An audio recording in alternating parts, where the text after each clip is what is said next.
సిక్కోలు సింగం అని చెప్పగానే టక్కున గుర్తొచ్చే పేరు కింజరాపు రామ్మోహన్ నాయుడు. తండ్రి నుంచి వచ్చిన రాజకీయ వారసత్వాన్ని అందిపుచ్చుకుని బలమైన నేతగా ఎదిగారు. ఇంగ్లీష్, హిందీ భాషలలో అనర్గళంగా మాట్లాడే నేతగా రామ్మోహన్ నాయుడు దిట్ట. పార్లమెంట్లో బలమైన గొంతును వినిపిస్తూ తన ప్రత్యేకతని చాటుకున్నాడు. శ్రీకాకుళం ఎంపీగా హ్యాట్రిక్ విజయాన్ని సాధించిన ఆయనకి ఇప్పుడు కేంద్ర మంత్రి పదవి వరించింది.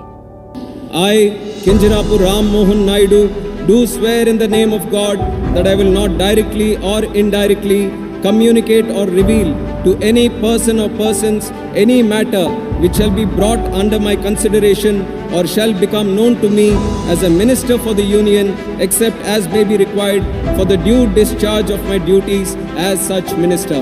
కింజరాపు రామ్మోహన్ నాయుడు తెలుగుదేశం పార్టీలో యువ ఎంపీగా పేర్కొన్నారు.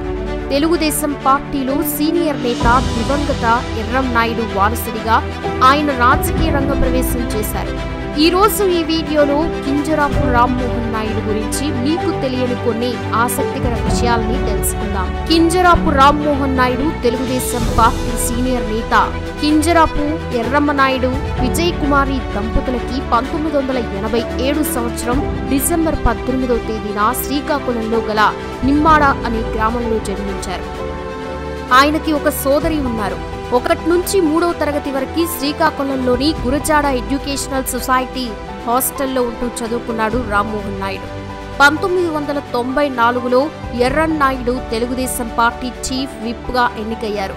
పిల్లల చదువు నిమిత్తం శ్రీకాకుళం నుండి హైదరాబాద్కి తరలింది కింజరాపు గారి కుటుంబం. హైదరాబాద్లోని భారతీయ విద్యాభవన్లో 4-5 తరగతులు చదువుకున్నాడు రామ్మోహన్ నాయుడు. 1996లో ఎర్రన్ నాయుడు లోక్సభ సభ్యుడిగా ఎన్నికై కేంద్ర ప్రభుత్వం మంత్రిగా అవకాశం దక్కడంతో రామ్మోహన్ నాయుడు 6వ తరగతిలో ఉండగా ఎర్రన్ నాయుడు కుటుంబం ఢిల్లీకి మకాం మార్చింది. తన తండ్రి ఎర్రం నాయుడు గారు, బాబాయి అచ్చెన్నాయుడు గారి బాట్లోనే రామ్మోహన్ నాయుడు కూడా రాజకీయాన్ని తన కెరియర్గా ఎంచుకున్నాడు. అందుకే తెలుగుదేశంలోనే అడుగుపెట్టి అదే పార్టీలో కొనసాగుతూనే ఉన్నాడు. 2012 నవంబర్ 2వ తేదీన విశాఖపట్నంలో ఒక పెళ్లికి హాజరై శ్రీకాకుళానికి తిరుగు ప్రయాణంలో ఉండగా ఆయిల్ ట్యాంకర్ను ఢీకొన్న దుర్ఘటనలో కేవలం 55 ఏళ్ల అతి చిన్న వయసులోనే అసువులు బాశారు రామ్మోహన్ నాయుడు గారి తండ్రి కింజరాపు ఎర్రం నాయుడు గారు. దాంతో తెలుగుదేశానికి చంద్రబాబు నాయుడికి కుడి భుజం ఎగిరిపోయినట్లయింది. ఢిల్లీ పబ్లిక్ స్కూల్లో విద్యనభ్యసించిన తరువాత అమెరికాలోని ఫర్ట్యూ విశ్వవిద్యాలయంలో ఎలక్ట్రికల్ ఇంజనీరింగ్లో పట్టభద్రులై ఆ తర్వాత లాంగ్ విశ్వవిద్యాలయంలో ఎంబీఏలో పట్టభద్రులయ్యాక 1 సంవత్సరం పాటు సింగపూర్లో ఉద్యోగిగా పనిచేసి స్వదేశానికి తిరిగి వచ్చాడు రామ్మోహన్ నాయుడు. రామ్మోహన్ నాయుడు ఢిల్లీ పబ్లిక్ స్కూల్లో చదువుకోవడం వల్ల అతనికి హిందీ మీద మంచి పట్టొచ్చింది. ఆ పట్టే ఈరోజు అతన్ని పార్లమెంట్లో ప్రత్యేక ఎంపీగా చేసింది. నాటి ఉమ్మడి ఆంధ్రప్రదేశ్ రాష్ట్ర మంత్రిగా, శాసన సభాపతిగా బాధ్యతలు నిర్వహించిన ప్రతిభా భారతి గుండా మంత్రిగా, శాసన సభాపతిగా బాధ్యతలు నిర్వహించిన ప్రతిభా భారతి గుండా అప్పల సూర్యనారాయణ అచ్చెన్నాయుడు సమక్షంలో కేవలం 25 ఏళ్ల అతి చిన్న వయసులోనే తండ్రి మరణం తర్వాత 2012 సంవత్సరంలో రాజకీయ తీర్థం పుచ్చుకున్నాడు రామ్మోహన్ నాయుడు. 2014 సంవత్సరంలో శ్రీకాకుళం లోక్సభ సభ్యుడిగా 1,20,576 ఓట్ల మెజార్టీతో గెలుపొందిన ఆయన ప్రస్తుతం లోక్సభలో సభ్యుడిగా కొనసాగుతున్నారు. అయితే యాదృచ్ఛికంగా ఎర్రం నాయుడు అచ్చెన్నాయుడు కూడా తన 26 ఏళ్ల వయసులోనే రాజకీయ రంగ ప్రవేశించడం విశేషం. ఎర్రం నాయుడు గారు కేంద్రంలో యునైటెడ్ ఫ్రంట్ ప్రభుత్వ హయాంలో కేంద్ర గ్రామీణాభివృద్ధి శాఖ మంత్రిగా కూడా బాధ్యతలు నిర్వహించారు. తెలుగుదేశం పార్టీ ఉపాధ్యక్షులు బండారు సత్యనారాయణమూర్తి గారి కూతుర్ని 2017 సంవత్సరంలో జూన్ నెలలో వివాహమాడారు రామ్మోహన్ నాయుడు గారు. లోక్సభ సభ్యులు రామ్మోహన్ నాయుడు రెండో అతి చిన్న వయస్కుడు కావడం విశేషం. విశాఖపట్నం కేంద్రంగా ఆంధ్రప్రదేశ్ రైల్వే జోన్ వైపు కేంద్రం దృష్టిని ఆకర్షించడంలో ప్రధాన పాత్ర పోషించారు రామ్మోహన్ నాయుడు.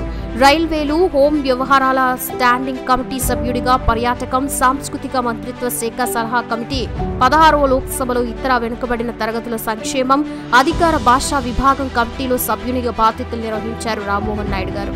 లోక్సభ సమావేశాల్లో అత్యధిక రోజులు హాజరై ప్రజా సమస్యల పట్ల ప్రశ్నలు లేవనెత్తిన సభ్యుడిగానే కాక నేర చరిత్ర లేని వాడిగా రామ్మోహన్ నాయుడు పేరు పొందారు. నిరాయుధీకరణమైన ఏర్పాటు చేయబడిన కమిటీ 22వ సమావేశంలో ఐక్యరాజ్య సమితి జనరల్ అసెంబ్లీ 72వ సదస్సులో రామ్మోహన్ నాయుడు భారతదేశానికి ప్రాతినిధ్యం వహించారు. 2014లో జరిగిన లోక్సభ ఎన్నికల్లో శ్రీకాకుళం నియోజకవర్గం నుండి పోటీ చేసిన వారిలో అత్యధికంగా 5,56,163 ఓట్లను సాధించడం రామ్మోహన్ నాయుడుపై ప్రజలకున్న అభిమానం వెల్లడైందని చెప్పాలి. లోక్సభలో సమస్యల పట్ల ఏమాత్రం తడబాటు లేకుండా స్పష్టంగా ముక్కుసూటిగా సభ్యులను ఆశ్చర్యపరిచే విధంగా హిందీలో మాట్లాడడం రామ్మోహన్ నాయుడు ప్రత్యేకతల్లో ప్రధానమైంది. 2019లో ఆంధ్రప్రదేశ్ రాష్ట్రంలో వైఎస్ జగన్మోహన్ రెడ్డి సారథ్యంలో అధికార పగ్గాలను చేపట్టిన వైఎస్ఆర్సీపీ ఇసుక మాఫియాకి పాల్పడుతోందంటూ 2019లో న్యూస్ మినిట్లో తన వ్యాసంతో తూర్ఫబట్టారు రామ్మోహన్ నాయుడు. అధికారంలోకి వచ్చిన కేవలం 3 నెలల్లోనే ఇసుక తవ్వకం విధానాన్ని మార్చడం పట్ల స్పందించిన రామ్మోహన్ నాయుడు 20 లక్షల మంది కూలీల జీవితాలతో వారిపై ఆధారపడిన కుటుంబాలతో చెలగాటం ఆడడాన్ని తీవ్రంగా ఆక్షేపించారు. అయితే 2019వ సంవత్సరం వచ్చేపాటికి రామ్మోహన్ నాయుడికి స్వల్పంగా ఓట్ల శాతం తగ్గింది. రామ్మోహన్ నాయుడికి 2014లో 5,56,163 ఓట్లు పోలవగా 2019లో 5,34,544 ఓట్లు పోలయ్యాయి. 2014తో పోల్చుకుంటే 21,619 ఓట్లు తగ్గాయి. 2019 వైఎస్ఆర్సీపీ తరపున అదే నియోజకవర్గం నుండి పోటీ చేసిన దువ్వాడ శ్రీనివాస్కి 5,27,890 ఓట్లు పోలయ్యాయి. ఇతర పార్టీల ప్రాబల్యం పెరగడానికి కారణాలు 1,00,000 ఉండుండొచ్చుగాక.